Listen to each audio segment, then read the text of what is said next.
From Mogadishu to Istanbul, from Djibouti to Puntland, Somalia's week has been filled with movement, momentum, and meaning. From security reforms to economic partnerships, this is Africa Timeline bringing you the stories shaping the Horn of Africa. In our top story, Somali police officers trained in Turkey are now strengthening their country's security capacity. The officers, equipped with tactical expertise and leadership training, are taking active roles in rebuilding Somalia's security institutions. Colonel Tansu Utku, Turkey's interior counselor in Mogadishu, highlighted that transferring decades of Turkish law enforcement experience contributes not only to Somalia's stability, but to global security. Since 2012, Turkey's police academy and gendarmerie have trained dozens of Somali officers who now hold key positions back home.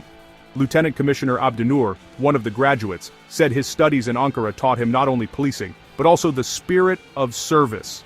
Many like him returned fluent in Turkish and ready to lead new operations. This partnership continues to symbolize the bond of shared destiny between Somalia and Türkiye. In Mogadishu, the Somali police force has arrested a man accused of murdering his wife with a knife in Garaspale. The suspect, Abshir Sheikh Abdisalan Mohammed, is now in custody. Colonel Mahdi Omar Mumin confirmed that the suspect will face trial soon. This swift action underscores Somalia's growing commitment to justice and its zero-tolerance stance toward domestic violence. In Puntland, a regional court has fined and deported 15 Iranian fishermen for illegal fishing off the Bari coast. Each was fined $500 and ordered to leave the country immediately. 2 Iranian nationals died after resisting arrest during a joint maritime operation, and several Somali accomplices received prison sentences. Authorities say the ruling sends a clear message: illegal, unreported, and unregulated fishing will no longer be tolerated. With a coastline stretching over 600 kilometers, Puntland is determined to protect its marine resources for future generations. Somalia's Minister of Commerce, Mahmoud Ahmed Adan, met with his Turkish counterpart, Professor Ömer Bolat, in Istanbul. Their talks focused on expanding trade, investment, and market access for Somali products such as fish, minerals, and natural produce. The two sides agreed that deepening economic cooperation would unlock Somalia's potential and transform its natural resources into viable export commodities. As Somalia continues to navigate regional politics, this partnership with Türkiye remains both strategic and transformative. In Awdheegle, Lower Shabelle, senior Somali defense officials led by Deputy Minister Omar Ali Abdi and Army Chief Odowa Yusuf Rage visited the liberated town to assess security and humanitarian conditions. The town, once under al-Shabaab control, is now rebuilding. Officials promise both short-term relief and long-term reconstruction, emphasizing the government's commitment to restoring dignity and peace in liberated areas. The International Crisis Group's latest report on Somalia, titled Helping Somalia Move Beyond a Shaky Status Quo, has drawn strong criticism for what officials and analysts call bias and misinformation. Critics argue that the report downplays Somalia's achievements and promotes a narrative of perpetual fragility. Analysts say ICG's recommendations would keep Somalia dependent on external intervention rather than empowering local leadership.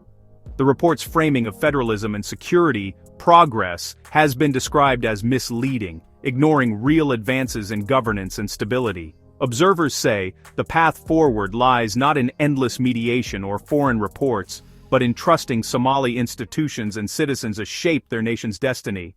In Mogadishu, a high-level meeting chaired by Minister Abdullahi Sheikh Ismail Fartag focused on strengthening Somalia's border security. Officials discussed integrated strategies to combat human trafficking, smuggling, and organized crime. The meeting ended with the creation of a joint technical committee to draft a comprehensive national border security strategy, a milestone toward unified and secure borders.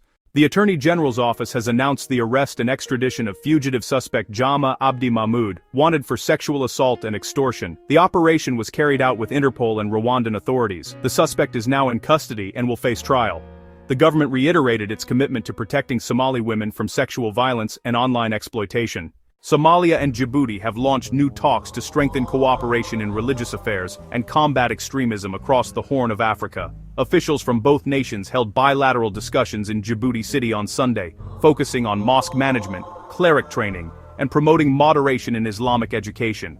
The meeting was led by Somalia's Minister of Endowments and Islamic Affairs, Mokhtar Rubo Ali, and Djibouti's Minister of Muslim Affairs, Goods and Waqfs, Mumin Hassan Barre. Senior government officials, parliament members and Islamic scholars from both countries attended the discussions. Minister Rubo said the visit aimed to learn from Djibouti's experience in mosque administration, zakat management, and overall religious operations.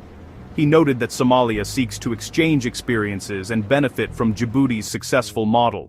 Djiboutian officials reaffirmed their country's commitment to promoting peace, moderation, and tolerance.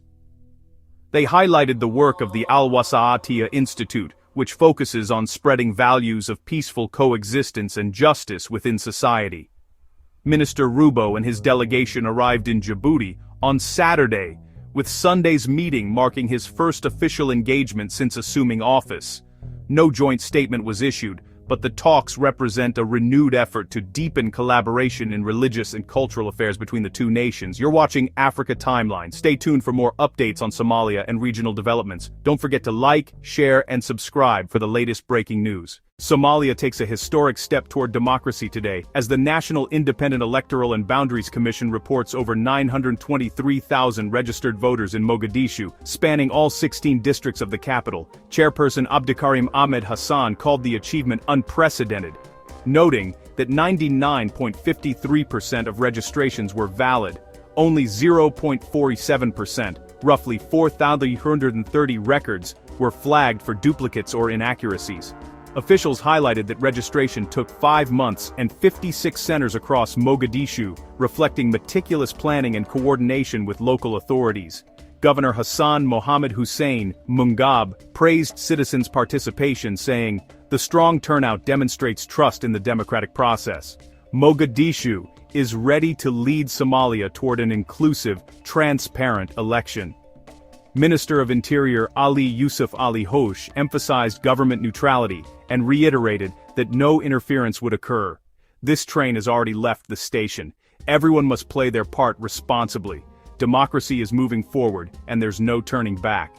Despite minor criticisms from some political parties over transparency, the record-breaking voter registration signals a major milestone for Somalia's democratic journey. The Somali parliament postponed its sitting due to a lack of quorum, a reminder that political discipline remains key to reform. Meanwhile, government staff completed training on climate change and security, addressing how environmental threats can fuel conflict. The program aims to strengthen Somalia's resilience to climate-related risks. You've been watching Africa Timeline, Somalia's breaking news update. Don't forget to subscribe, like, and stay with us for credible, balanced coverage across the Horn of Africa. Until next time, stay informed, stay connected.